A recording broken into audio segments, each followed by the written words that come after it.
По 2 години пауза се одржува и детскиот карневал во Струмица, а основното училиште Видое Подгорец и наставничката Сонја Цицимова учествуваат со 2 маски. Наставничке, имате 2 маски на годинешниот карневал, на големиот, но и на малиот. Како дојдовте до идеја и зошто со 2 маски? За големиот карневал маската беше планирана уште пред 2 години. Тогаш децата беа 5 оделение.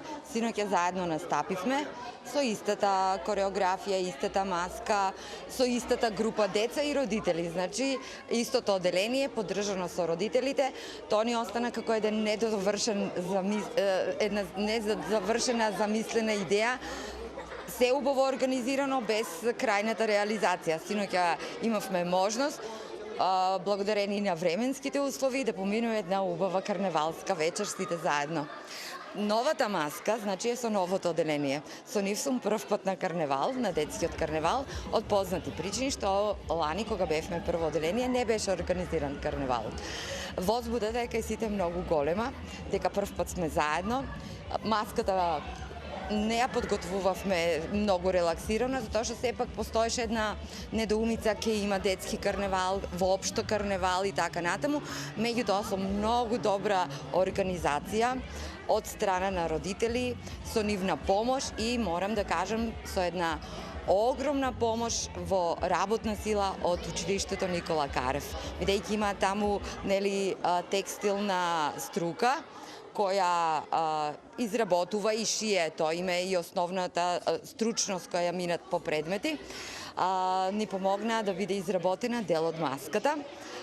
За тоа огромна благодарност до директорот Драго Јанков и до тимот на професори од истата струка и секако учениците.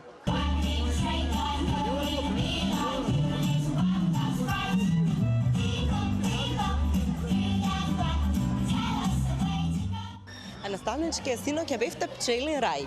Како дојдовте на идеја на оваа тема? Може би се поклопува со Медена земја, која што беше актуелна пред 2 години? Точно, нашата маска беше во ист период, значи идејата за нашата маска беше во ист период со Медена земја, па може и тоа да ни беше поттик, зошто да не. Меѓутоа, сакавме една друга порака да пратиме. Во текот додека течеа рекламите за Медена земја, имаше многу интересни видеа во кои низа организации повикуваа на повисока свест во општеството колку е важна пчелата и колку имањето, односно немањето храна е поврзана токму со пчелата. Па тргнавме од таа една идеја, можеби од Медена земја, а потоа беше сосема една друга порака да истакнеме важноста на пчелата и одговорноста на луѓето, колку ние треба да бидеме одговорни и колку нашето однесување, добро или лошо, влие врз целокупната средина, животна средина, да. Денеска пак сте весели печорки, ке играте во духот на природата, на пролетта. Како ја избравте оваа тема? Па ете, пролете, прв пат сме на карневал, сакавме да биде нешто разиграно, весело, шарено. Неколку дена се во прашање, ете, 20 март, ја повикуваме пролета. Ја сакаме зимата, но сакаме веќе да се оди, па сакаме да биде топло, весело, разиграно. И баш така песната весела песна, пролетна песна. Колку време сте вие на карневалот? И индивидуално, и како наставник, и како ви се роди оваа идеја? Јас сметам дека таа струмичка традиција, карневалот е толку карактеристичен тука за ова поднебје и мислам дека треба да се негува. А за да се негува, треба да се внесат или заразат, да кажам, помладите генерации како би ја одржувале таа традиција.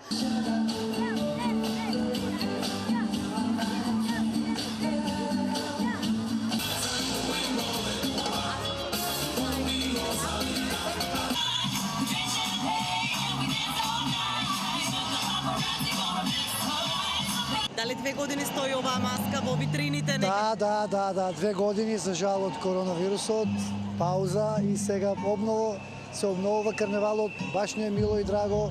Се надеваме дека веќе нема да има прекини во карневалот. Зошто многогодишни времења? Што ве инспирираше? Па пролет, лето, есен, зима, инспирација ни беа годишните времења, климатските промени и тоа. Вашата маска? Нашата маска представува маскен марш, представувајќи пред се самата музика, бидејќи музиката на некој начин го дига човекот да биде весел, да го представиме нашиот струмички карнавал. После овие 2 години сме доста радосни и весели, бидејќи самата наша маска е под името маскен марш.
Погледнавме каква е атмосферата, односно каква беше атмосферата во Струмица по повод Струмичкиот карневал, а сега ќе се префрлиме или ќе одиме во Прилеп, ќе се информираме за тоа како помина пак таму карневалот за Прочка, кој што се одржува исто по 2 години од пандемијата, 2 години пауза и прилепчани исто се забавуваа за овој карневал. Имаше и учесници од повеќе градови од нашата земја. Ова беше атрактивно и интересно и за најмладите кои што настапуваа и посебно и во група.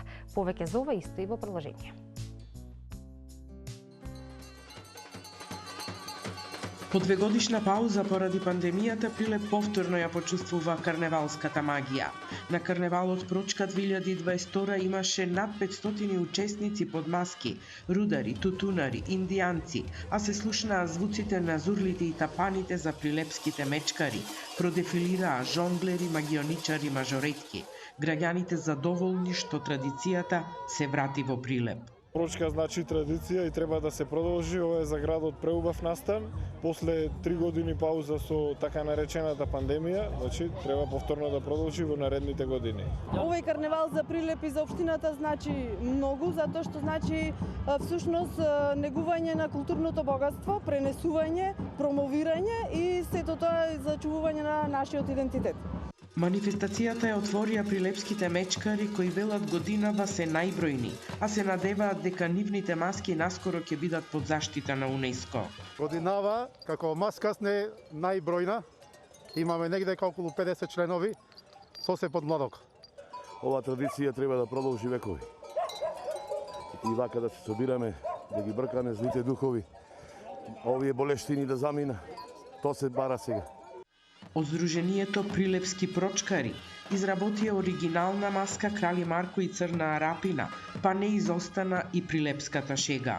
Кој ќе жени или кој ќе мажи во Прилеп требало да плати арач на Црниот Арап од 300 минца. Сега тука имаме скржав поп кој нечи да плати арач и му дава во натура да му крсти деца, закопа без пари да биде за Црниот Арап. Ама тоа нема да се согласи, ја грабнува невестата и се прави свадба без невеста. А како кум, па канете Крали Марко. Сега ќе видиме тука на централната бина дали ќе успее Крали Марко да ја земи невестата од Црниот Арап. Карневалот кој е во организација на општина Прилеп и Сдруженијето Прилепски мечкари е посебно задоволство за најмладите, а во карневалското дефиле учествуваа групни маски од училиштата. Организаторите се надеваат дека в година манифестацијата повторно ќе го врати меѓународниот карактер. Голем број на посетители ќе ги вида овие наши маски кои се неверојатно добри. Може ќе трае пократко, но е сеопфатно. Традицијата прилепска ќе се прикаже, традицијата македонска ќе се прикаже, бидејќи имаме гости од другите градови. Оваа година исклучиво учесниците се од Македонија, но се надеваме со прекинот на здравствените протоколи, во година ќе имаме уште поголема масовност, со повеќе членови и меѓународен карактер. За најдобрите маски имаше и награди, а денес традиционално прилепските мечкари покануваат гости на посеј ручек во манастирот Свети Ѓоргија кај Прилеп, означувајќи го почетокот на великденските пости.